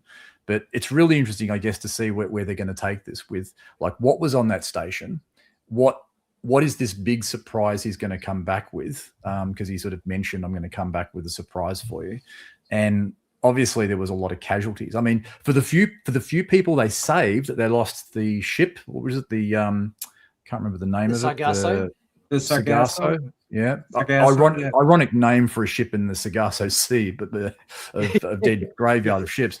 And also all the people on that Station 19 Alpha or whatever it was. What did they get? Did they get some advanced weapons technology? How could this come back in the rest of the season? There's some really interesting and appetizing stuff out of this, which I got out of the episode, which would be good to see where they take it. Absolutely. Good action too. I think Viking Lloyd's put lots of action in it. I enjoyed the action too, like the hand-to-hand combat with the initially with what was the guy's name? The Tomov character who Tomov, the guy our token red shirt for the episode. Yeah, I mean, but it's really good. Just they gave this sort of military signals, and then they went to town on them, and the music amped up, and it was really quite good to see that. It was quite a good action episode in that sense. Go ahead, Leah. Oh, thank you. I wish that the head of the War College had stepped up and had a bit more. As I was watching it, I'm like, this is where the War College kicks in. I was kind of waiting for him to stand up, chest out, and say, this is a hostage situation. I'm now in control. Or this has crossed the line. And I really wanted him to do that, because up until that point, he just looks like a bit of a buffoon, doesn't he? While he's having to step in and teach him how to eat a farting fish, but I want this felt like absolutely. He's a wet blanket, this guy. He's a wet blanket. Yeah, and it's the War College, and this is where rooted in real military and military expectations could be far more written into his character. And at this point, I really wanted him to use his role and say, this is now a hostage situation. Here's what we're doing. And that would have been such a great character development moment, where we've seen him out of his comfort zone, which seems to be his whole job. Now this should be his comfort zone, because we're in an actual situation here. And I think it would have been a really nice character building moment just to see him do what he's there to do. Here's an interesting question. Here's an interesting question for you guys. Do you think Kelrec should considering they seem to be doing so many joint operations on the Athena with both the War College and Academy, do you think Kelrec should have been the first officer on the Athena as opposed to Lura Thok, our Jem'Hadar character? I'd rate Thok higher. I don't think so. No. Because there's already a command structure aboard the Athena. So he's there in command of the War College. So there's already an XO or number one. No, I think his place was perfect just as Chancellor standing on the bridge. But in terms of integrating him into an existing command structure, no. I liked what he did, even if he was just a placeholder. I mean, he was sweating about just meeting a counterpart from another planet, like another chancellor. Oh, yes. I mean, seriously, he's meant to be leading the cadets that have been going it for the last 100 or so years in a time of turmoil. And to me, it just doesn't resonate that he's in charge of a military establishment. To be honest with you, I think he might even get offed. Yeah, I think there's so much more that they could do with him, and I almost think, like personally, it's almost a bit of an insult for people who are in the military, and because they're tying it into that, and it's like you've put someone as a figurehead there that's being made to look incompetent. And I think there was just so much opportunity there, and we haven't seen any connections back to the Makos, which I think they're set up perfectly to do, and we haven't. Interesting. Yeah, What did you guys think of the use of the comic book and the fact that our Vulcan character Barvi was a comic book fan, and he had like all these comic books on the expeditions of the Miyazaki and all this sort of stuff? Did that raise a proverbial Vulcan eyebrow for you guys as a pastime for a Vulcan character? Not a bit. I actually loved it. I'm a huge comic book fan, so I saw that. I was like, "Oh, that's awesome!" But then I thought, "All right, they're in the TOS uniforms." And I'm like, all right. The artist, we'll go with artist choice on that one. Maybe that's the preferred uniform that the artist had in mind. But it made me also think too that the ship they were trying to power back on, I'm looking at it, and we're, 1,000 years or so in the future from Discovery, but that ship looks an awful lot like it's built like the Enterprise from Discovery. It was a redress. They obviously, they redressed the Enterprise set from Strange New Worlds. Although, not the set. No, I'm talking about the ship itself. But it's a new Constitution class. Yeah, I was looking at it going, if this just blew up, let's say 100 years ago when the burn happened, this looks a lot older, So when you get back to the comic book, I'm like, okay, the older looking ship, the comic book with the older uniforms in it. To me, I loved it. I thought it was great. I would actually like to see them lean into. Sorry, Leah.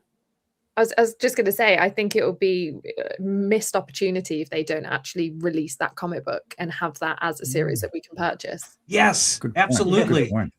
Good point. Yes. The thing I found funny about it was the scanning in of the comic book into the computer.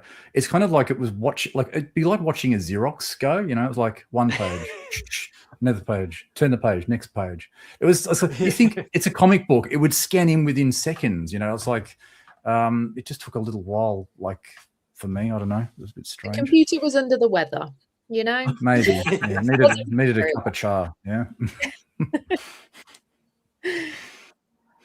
I thought, I thought when the Furies were coming to the bridge, I kind of got some Wakanda vibes there when they finally dropped the force field down, and when the Outriders were trying to come into Wakanda and they're getting body parts chopped off. I was like, oh, lost an arm. We got some Infinity Wars. That was a very Star Wars. That was a very Star Wars thing to do. Chop an arm off. I thought that was like.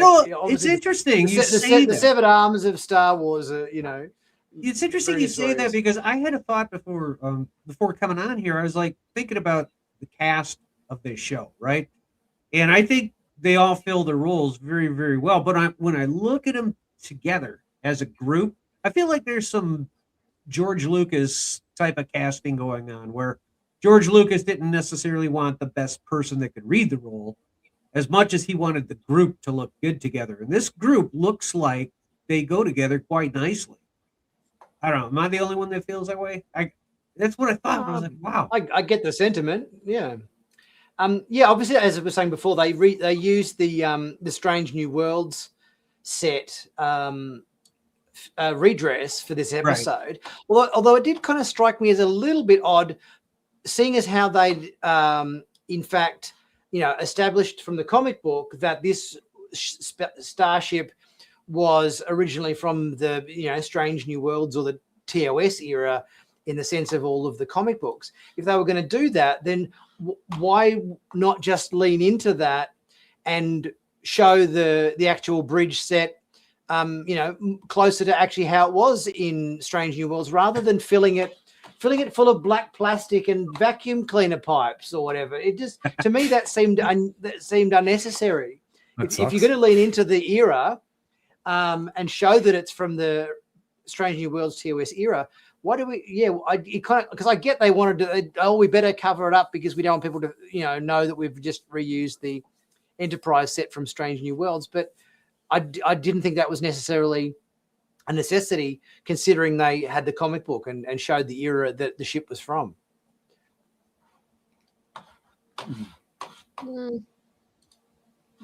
I hadn't even noticed the bin bags hanging from the ceiling. That's really distracting. yeah.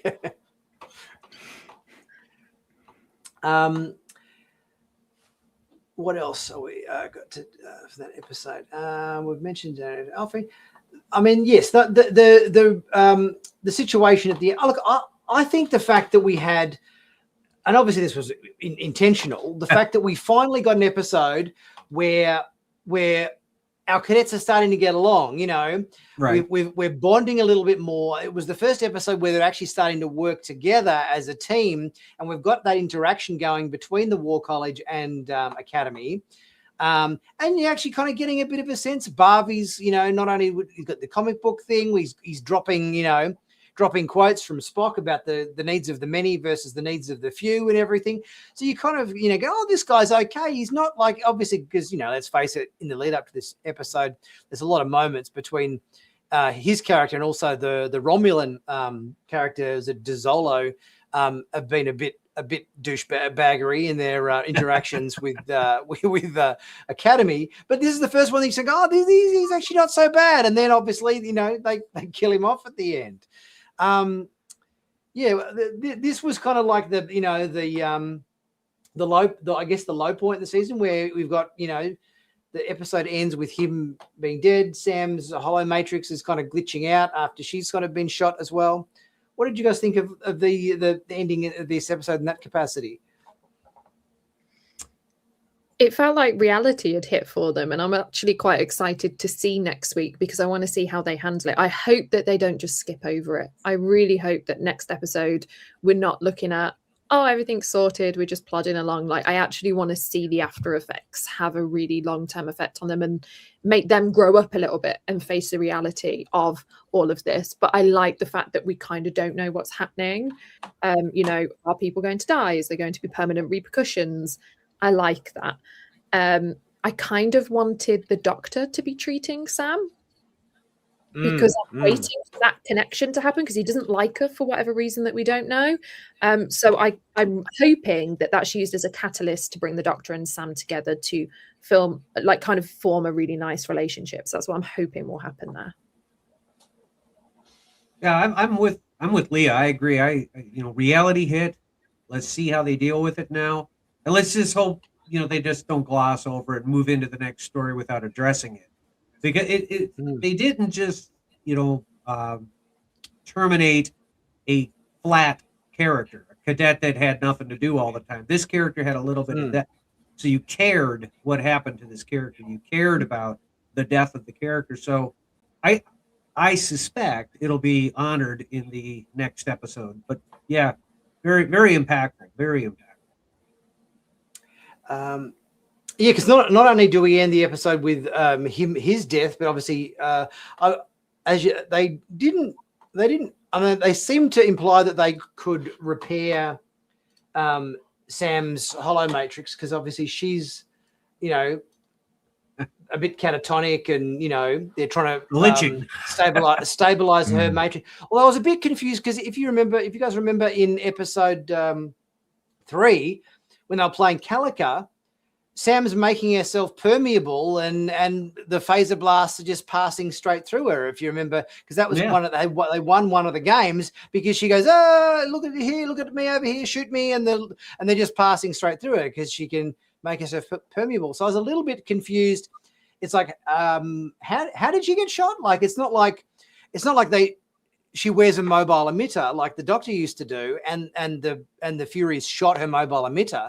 They haven't really explained how she's getting around, like in terms of, is there like a floating holographic projector that is in the center of her person, and it projects, and this kind of, she walks around with this and it's sort of inside her, and this got hit? Or because you don't see any kind of technology that is responsible for projecting her hologram, and for that matter, the doctor's as well, because he's never, he's obviously not wearing anything. You don't know how that is handled in the 32nd century either. Did that occur to you guys at all? Not really. I think it's kind of a self-awareness thing. In Voyager, when the Doctor was adjusting how permeable he was with Tom Paris, Tom Paris take a swipe at him, his hand would go through his face, and the Doctor would adjust himself and slap Tom Paris in the face. And he stated, hey, we can do this. In the case of Sam, I just don't think she saw this coming, so she didn't have an opportunity to make herself permeable. That's kind of how that's how I envisioned it. Like she has to see it coming, kind of thing. Yeah. Maybe the permeability is a floating thing. So, for example, as you walk along, you've got to connect with the floor. So there's got to be, I don't know, maybe a degree of permeability for that, or maybe not so much that. But if you're interacting with things, I mean, I know she stuck her hand into a console, which is a form of interaction. But if she's picking up things, she's got to have a bit of permeability to have contact with. Otherwise, it's just light. Light doesn't pick stuff up. You need to have, and if you're in that permeable state, maybe that's a vulnerable state, and also who knows what weapons the Reavers, the Furies were using, and maybe they can deal with photonics better. I don't know. There could be a few variables around that, but I think it does warrant some sort of a little bit of an explanation or a little bit of commentary around that would be nice. The other thing that needs a bit of explanation is Barvey's blood when he was shot. I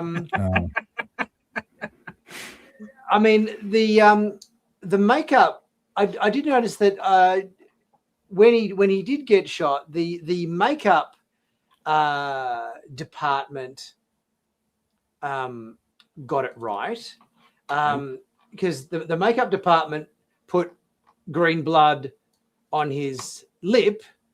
However, obviously the visual effects department that would have been responsible for doing this blood spatter out the back of him didn't necessarily get it right. I mean, it does frustrate me a little bit, because I did thoroughly enjoy this episode and think it was certainly one of my favorite episodes this season so far. That you just have these little moments that pop up from now and then, whether it be in mispronunciation of Klingon words, or typewriters or incorrect family trees in the Cisco Museum, or Vulcans with red blood when they should have green blood. Just these little mistakes that kind of keep slipping through the cracks, and there doesn't seem to be anybody there that's correcting them or pulling up the various different departments on them before they air these episodes. But I think this is where a really good consultant, like I don't know, do we have a consultant? Does anyone know? I don't know whether we do.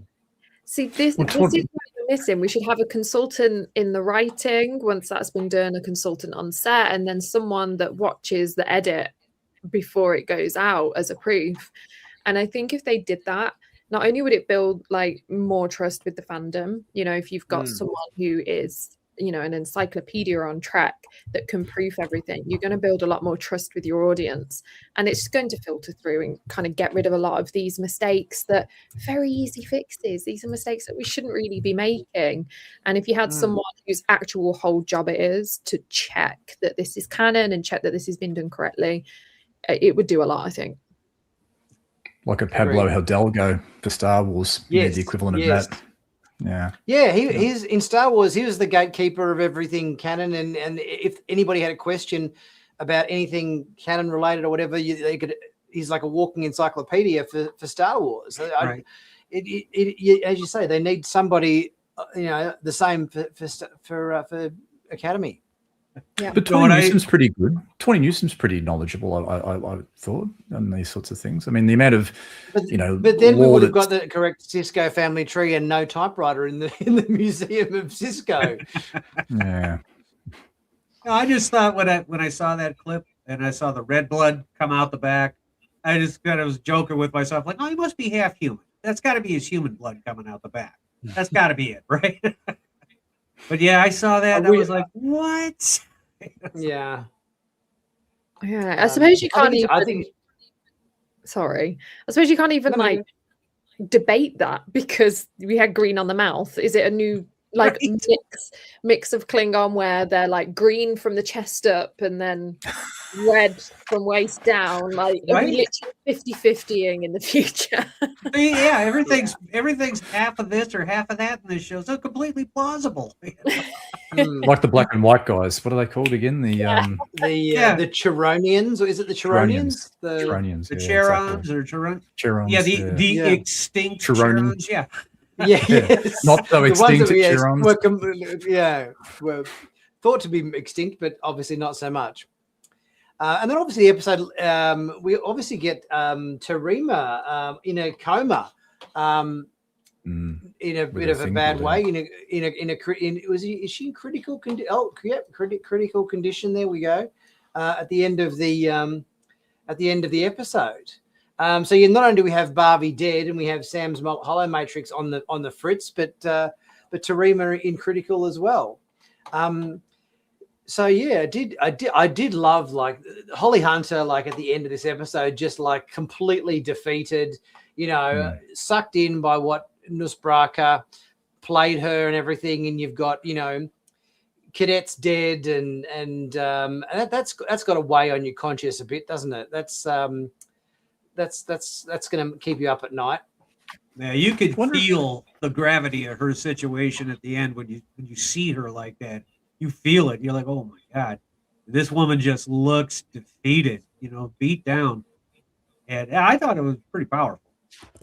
Interesting to see if they do like a what would you call it, a military inquisition in the next episode to say what the went wrong, and a bit like a drumhead type episode where that might sort of put them under pressure, but out of that fire they get forged into something that will then go, okay, we got to get this guy. I mean, Vance was already like that anyway at the end of the episode, saying the whole galaxy is going to be after Nusbraka now. Enemy number one, yeah. Enemy number one, in the galaxy. But I mean, maybe, it's either going to be like a recovery and a loss and a funeral type episode where they're just regrouping, I guess, or it could be an Inquisition type episode. That would be quite interesting too. Well, prior to us going live, I just refreshed my brain by searching Starfleet Academy episodes, and they've actually got a synopsis for next episode. If you'd like me to read you that, there's no spoilers. No, I've already go for it, Leah. I've already read it. I think it's about shore leave, isn't it? Yep. So it says during the cadets' first training mission on an abandoned. Oh, am I going wrong one? Here we go. During a school holiday, cadets return home and must choose between family, expectations, and dreams. That's all it says. So yes, it sounds like it's going to be a shore leave episode where we maybe we get to see the Kionian homeworld or something with Darum and his parents, because I think we've vomiting glitter. Sorry, and sparkles. I was on the wrong train on that one. I kind of feel like I want to learn more about Darum and the Kionians, because obviously it sounds like he's got very much tiger parents or whatever, where it has to be absolute perfection with him, or they just snub him completely. And also we haven't really learned very much at all about Genesis's parents either. We know her father is it Darshar? I think they said her race was, but we haven't. But she's half. I think her parents are different races, but I don't think they've said what her mother is. So that could be interesting just to learn a little bit more about those cadets, because we don't really know much about their backstory and everything. So yeah, it doesn't sound like we're going to be getting a military inquisition just yet, David. Synopsis, no. Yeah, he's hoping. What about Tilly? When is Tilly? I think Tilly's in episode 8, I believe. Is he? Okay, so obviously episode 7, from the sounds of it, I think is, as Leah said, that's the shore leave episode where everyone goes home for the holidays and catches up with their parents or whatever they're going to be doing. And then I think episode 8 is the one with Tilly in it. Yeah, because Okay. the synopsis is up for that, and it says a visiting instructor uses unorthodox methods to help cadets process their emotions at the academy. Okay, there it is. So Doesn't sound that's like the Tilly. Tilly. Never. That's the Tilly episode. That's the Tilly episode. Yeah. Interesting to see if we get Yes. a Discovery cameo in this. Probably not in this season. Probably be in season 2 because I mean Discovery has been mentioned a couple of times in the series, just in passing. But maybe they'll bring out some like in a season 2 episode. They might bring that in. It'd be good to see that actually. I think. It'd be real good to see that. I think if we do see it, it's going to be like in the context of like a battle scenario, like whether there's a big battle scene in the last episode where they have to call in all the ships, a bit like they did in the Klingon episode where they got the other starships to come in for the fake Klingon fight. Yeah, I think we might see it as, here's Discovery. But I would be very surprised if we saw anything like, a Sonequa Martin Green cameo or anything like that, but yeah, I mean, I'm not sure what Tilly's been up to because in Discovery they kept saying how her job was as a lecturer or a teacher at Starfleet Academy, yet we haven't obviously sent her up to this point even once. So yeah, that's what I was saying. Like, where's Tilly at? The whole premise in Discovery was she was going to the academy. Yeah. Here we are. 2 episodes from the end, we'll get her. So. I guess they're trying to not rely on, I guess, too many of the Discovery cast early on. I guess, they've already got some, Tina Taro, they've got the Doctor, and they probably don't want to load up with too many to distract from the cadets and us getting to know them, I guess. That's probably true. So let's quickly do, as we finish up, let's quickly do the rounds. What would everybody like to see in the remaining 4 episodes of the season? What's on the wish list? What's everybody wanting and hoping for? I would like I want the War College to reference the Makos. I want them to kind of pay homage there. That feels like a really natural progression, almost like let's have an episode in the War College, or where we see more about what they do and they learn about the Makos. And I think that would be fantastic, a little bit tied back. More peril. I don't want them to just skim over this now. I want it to really see character development and watch these kids grow up because of what they've been through. Hopefully they can do that with the Tilly episode because it says processing emotions. So let's presume that's in the aftermath of what we've had this week. And I want to see Jaden actually progress in the relationships that we've got the groundwork being laid with, because there's been a few will they won't they moments, and I'm like, do it, like do something, commit, let's push it. So I'm looking forward to seeing how those relationships develop with him. Mike? I would like to see a very strong finish, a very strong, compelling story that leads into a cliffhanger to give me something to come back to. I mean, Best of Both Worlds is the absolute, my opinion, best cliffhanger that was ever put out in Star Trek. But, in Strange New World, the Gorn cliffhanger, that was good. I thought that was very good. So I would like to see the story progress. The Makos, Leah, that's perfect. I didn't even think of that. But the Makos would be a great homage, however you say it, for the War College. That makes sense. But a strong story.